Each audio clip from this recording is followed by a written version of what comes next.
This time on episode 500 of Legends of S.H.I.E.L.D., we're going to discuss the 2024 Disney Plus show Echo finale, Season 1, Episode 5, Maya, and as a little warning, for the next couple of minutes, your podcatcher is not broken. This podcast is part of the Gonna Geek Network. The opinion expressed may not represent other podcasts or affiliates of Gonna Geek. Check out more podcasts at gonnageek.com and get ready because geekiness starts in 3, 2, 1. This podcast is part of the Gonna Geek Network. The opinions expressed may not represent other podcasts or affiliates of Gonna Geek. Check out more podcasts at gonnageek.com and get ready because geekiness starts in 3, 2, 1. This podcast is part of the Gonna Geek Network. The opinions expressed may not represent other podcasts or affiliates of Gonna Geek. Check out more podcasts at gonnageek.com and get ready because geekness starts in 3, 2, 1.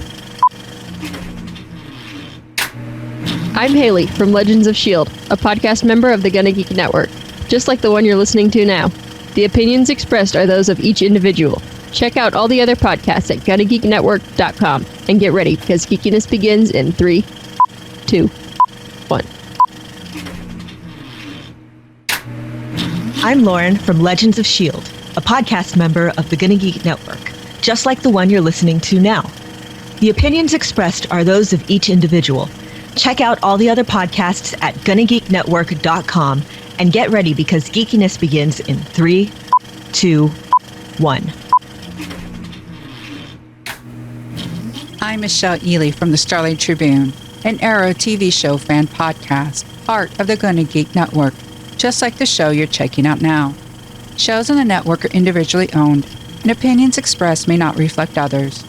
Find other amazing geeky shows at gonnageeknetwork.com.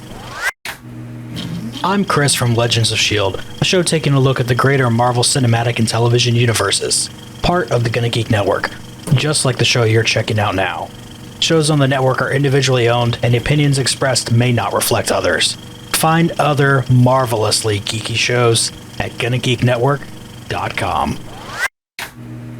I'm SP from Legends of S.H.I.E.L.D., a show about the general Marvel comic universe, part of the Gonna Geek Network, just like the show you're checking out now. Shows on the network are individually owned, and opinions expressed may not reflect others. Find other hilarious and fun geeky shows at gonnageeknetwork.com. Raised on X-Men, empowered by the Avengers, strengthened by the Defenders, webbed by Spider-Man, adopted by the Fantastic Four, and forged by S.H.I.E.L.D. Stand by for your Marvel debriefing.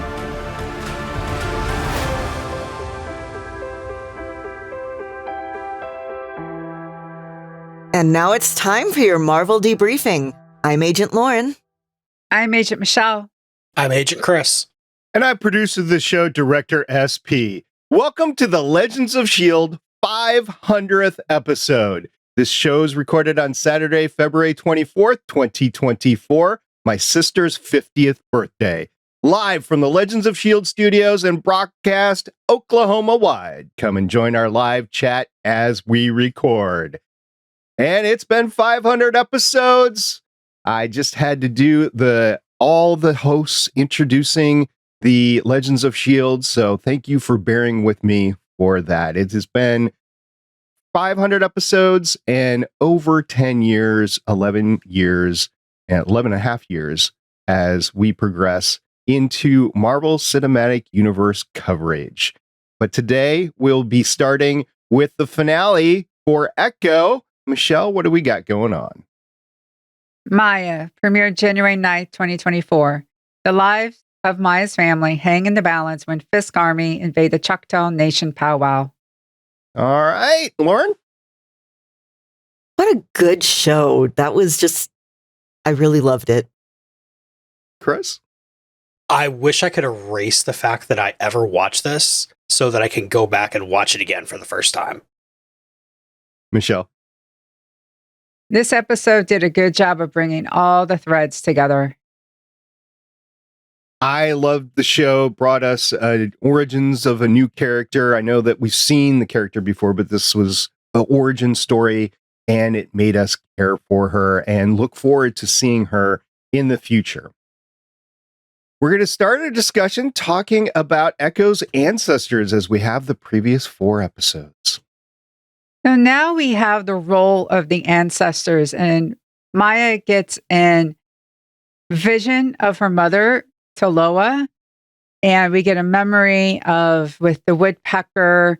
You see that she can actually heal, and she tells Maya we don't harm things. But in the vision where she's next to her outfit, she talks about remembering her gifts and how they echo through her. From Lowak, we get strategy. From Toluca, we get cunning. From Chafa, we get ferocity. And of course, now we get love. And I think it's really interesting here how you have almost a My Hero Academia situation where Maya has picked up the power of everybody who came before her, and presumably when the power gets passed on to the next person, they'll get all of those powers too, in addition to whatever they bring to the table. Yeah, I don't know if we'll go back into the ancestors or not, but at least we understand where her powers are coming from, which I hear is not exactly what is her basis in the comics, but it was good to see on screen, and I'm okay with it going forward as long as everybody else is okay with it. And I look forward to, again, seeing her in the future. I think the powers here are a lot more meaningful than just the ability to, okay, I see it, I do it. Here, there's a history to it. There's a connection to the Choctaw Nation.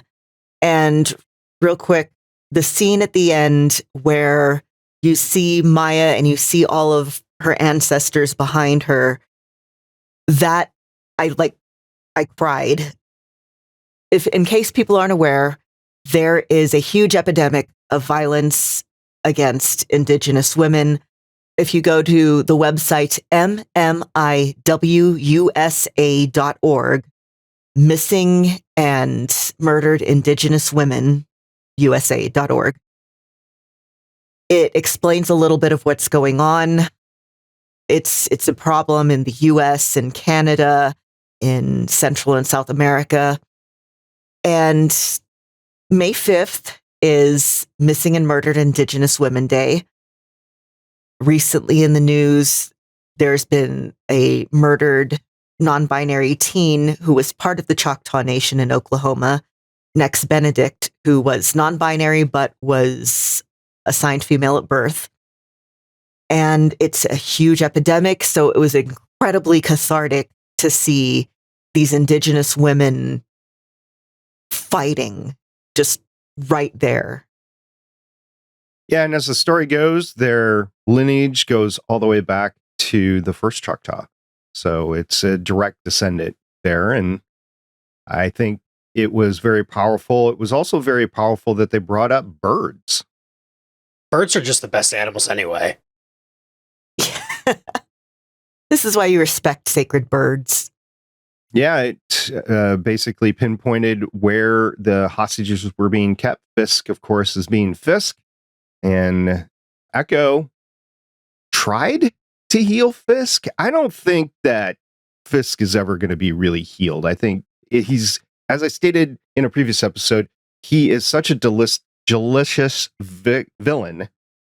Let's say that 5 times fast. That you don't want him to be not the delicious villain. You want him to be able to be that powerful screen character that you can play around with, and you can try to make him reform, but in the end, it's just not gonna work. And I don't have any history of what's about to happen with Fisk, but apparently there's some comic background of it.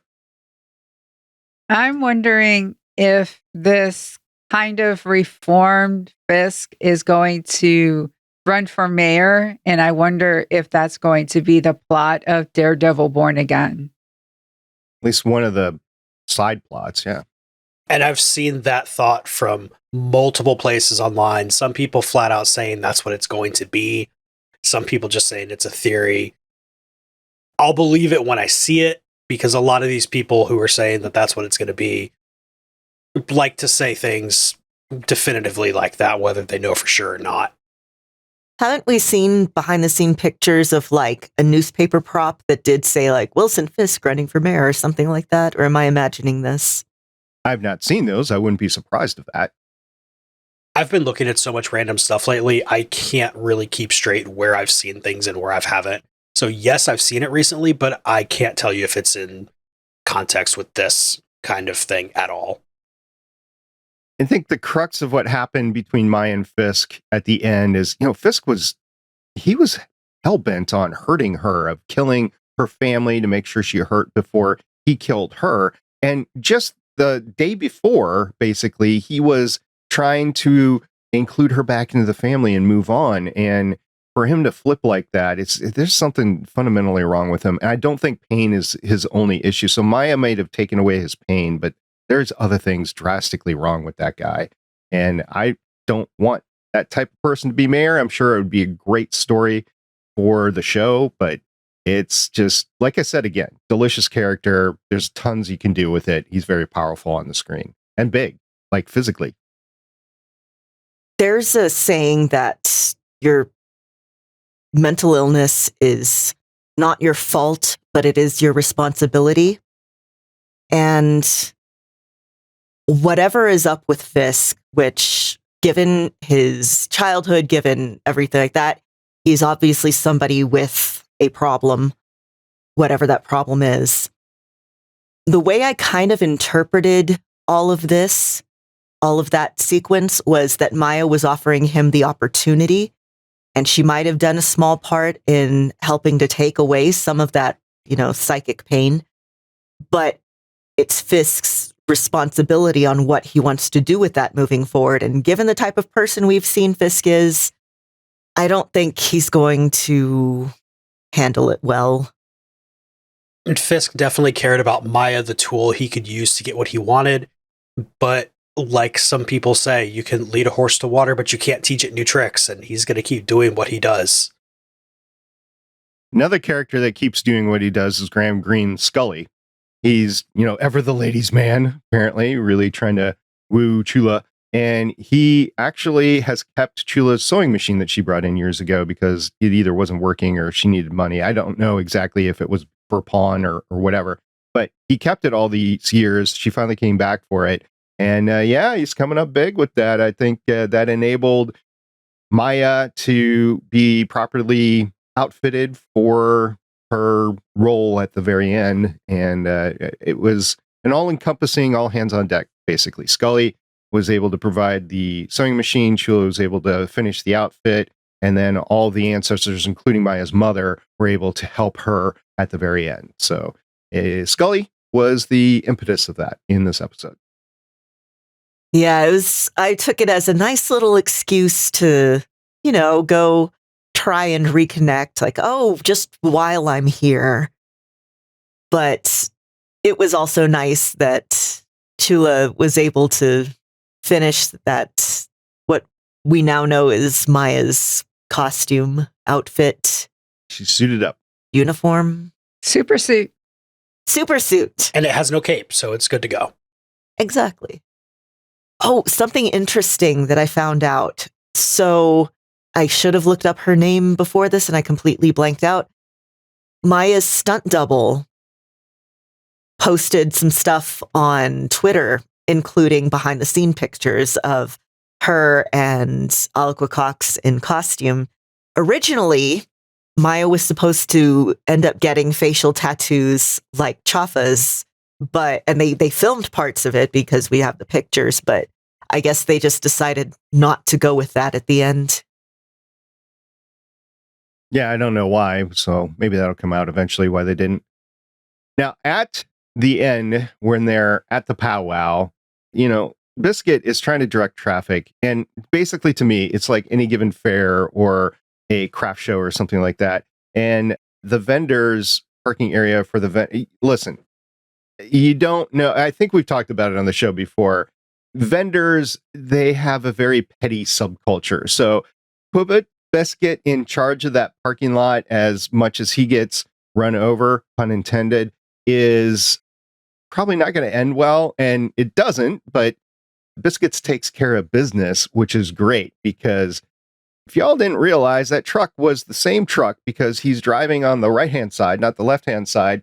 So it is Chula's truck that he uses to take care of business.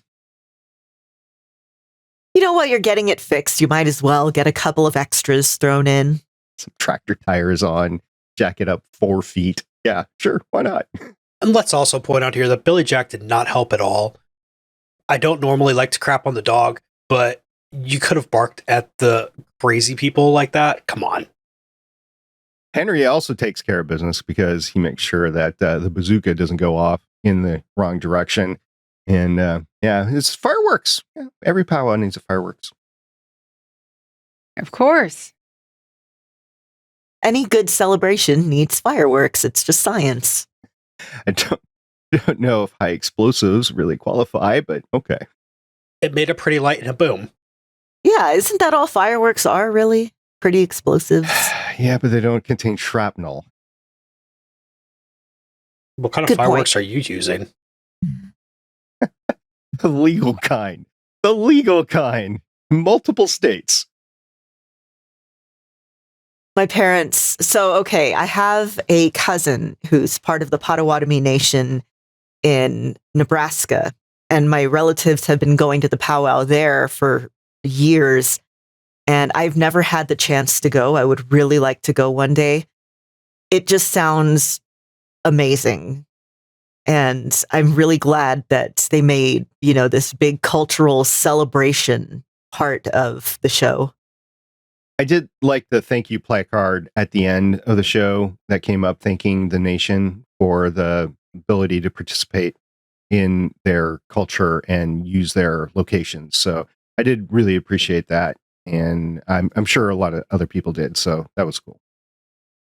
And in addition to that, letting them be actually in the show too at the powwow, a lot of those people were Choctaw members doing their normal Choctaw thing. And just the fact that they got to not only consult with the show and make sure everything was right, but then show off everything being right too was pretty cool. So something that I really loved, and this kind of ties into one of the things that I wanted to discuss. Part of the whole thing is the drum beat is supposed to be kind of symbolic of like the heart.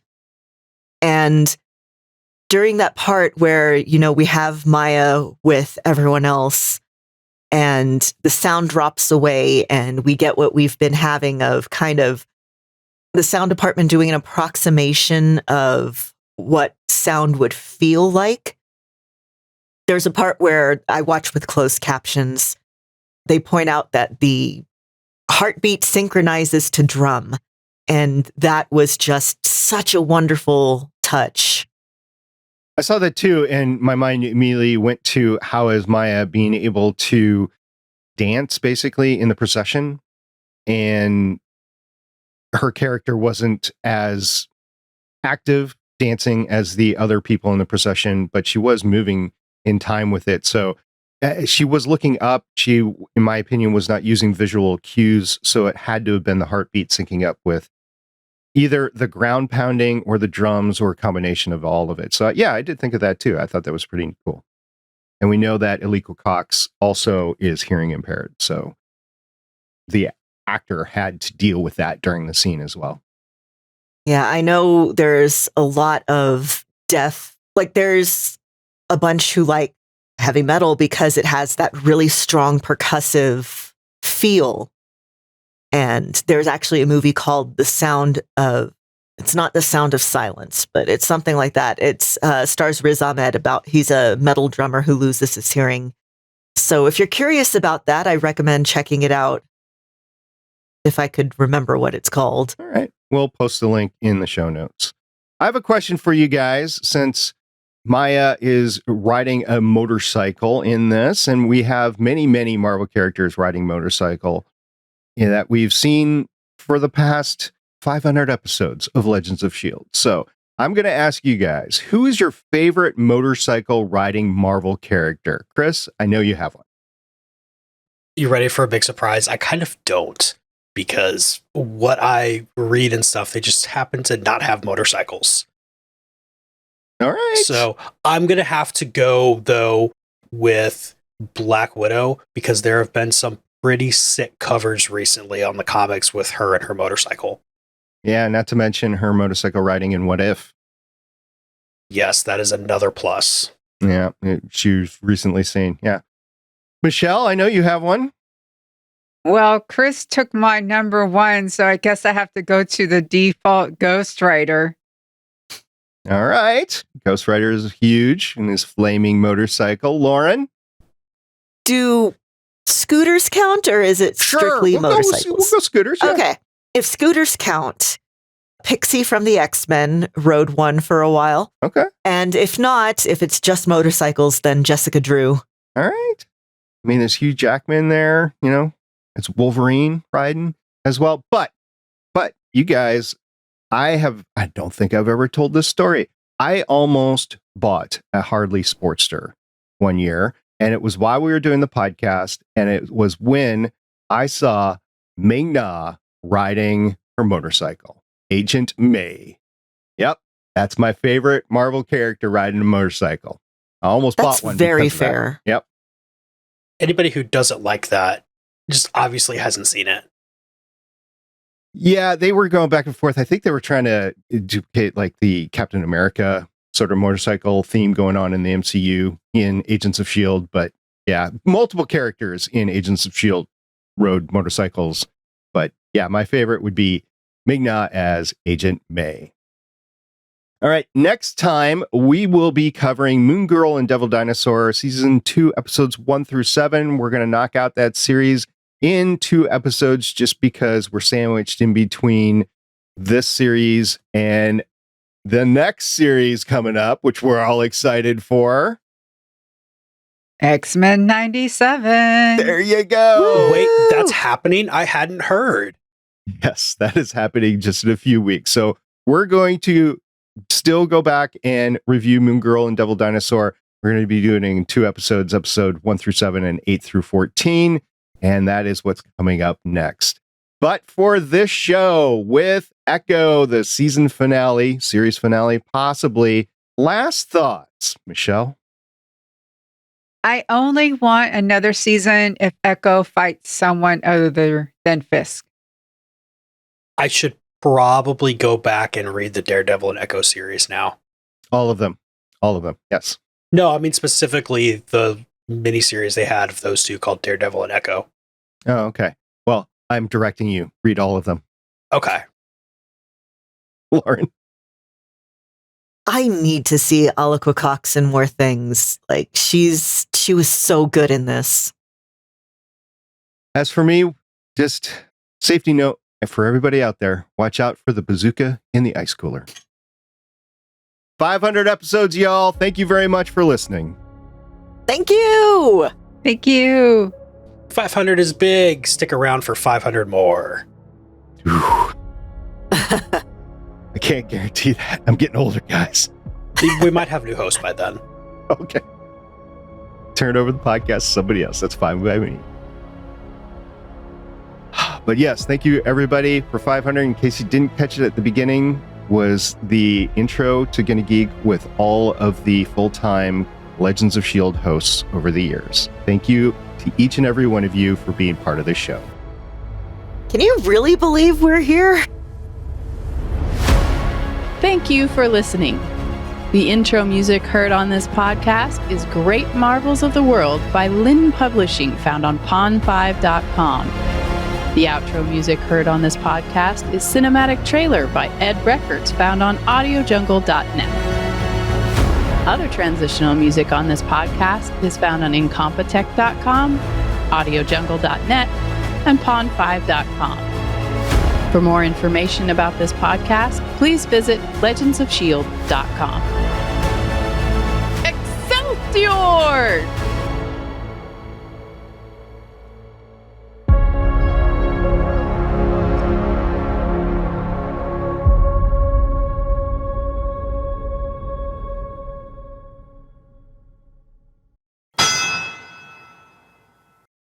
grits taste a lot better with cheese and bacon than without them. Agreed. What tastes better? Grits. Oh, I've never had. You've seen my cousin Vinny, haven't you? Yes. Yeah, that's I know what grits. they are. I've always known what they are. I just haven't had any. Do you have any Waffle Houses where you are? No. Okay. Had to, when coming back from Ohio, we went to a Waffle House. I decided to have waffles at a Waffle House. They were so good. Dangerously good, yeah. It's been a long time since I've been to one. Texas bacon, egg, and cheese, hash browns, cheese and ham. At Waffle House? Yeah. You go? Okay. Mm-hmm. All right. I mean, there's several around here. There's one. We have like 5 within spitting distance of my house. Of course. Legends of S.H.I.E.L.D. is copyright 2013 through 2024.